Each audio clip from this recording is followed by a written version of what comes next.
প্রধানমন্ত্রীর কার্যালয়ের সচিব সহ ৩ সচিবকে নিজ পদ থেকে সরিয়ে জনপ্রশাসন মন্ত্রণালয়ে সংযুক্ত করেছে সরকার। একই সঙ্গে জ্যেষ্ঠ সচিব সহ ৯ জন সচিবের চুক্তিভিত্তিক নিয়োগ বাতিল করা হয়েছে। সোমবার জনপ্রশাসন মন্ত্রণালয়ের আলাদা প্রজ্ঞাপনে এ সিদ্ধান্ত জানানো হয়।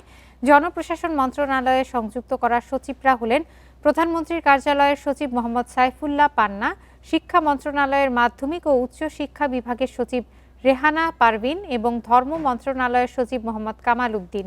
অপটিক্যাল ব্রাইটেনার, কালার গার্ড এবং ডার্টলক সমৃদ্ধ অ্যাডভান্স ফর্মুলায় এলো নতুন রে ডিটারজেন্ট পাউডার। আর চুক্তি বাতিল করা ৯ জন সচিবের মধ্যে রয়েছেন পরিকল্পনা কমিশনের সদস্য মোখলেসুর রহমান, এস.এম. আকমল হোসেন ও কাইয়ুমারা বেগম, বিশ্বব্যাংকের বিকল্প নির্বাহী পরিচালক শরীফা খান, স্বাস্থ্যসেবা বিভাগের মোহাম্মদ সাইদুর রহমান, তথ্য ও যোগাযোগ প্রযুক্তি বিভাগের শীষ হায়দার চৌধুরী, জাতীয় পরিকল্পনা ও উন্নয়ন একাডেমির মহাপরিচালক সিদ্দিক জোবায়ের, ভূমি আপিল বোর্ডের চেয়ারম্যান মোহাম্মদ ইউসুফ এবং মহিলা ও শিশু বিষয়ক মন্ত্রণালয়ের সচিব মমতাজ আহমেদ।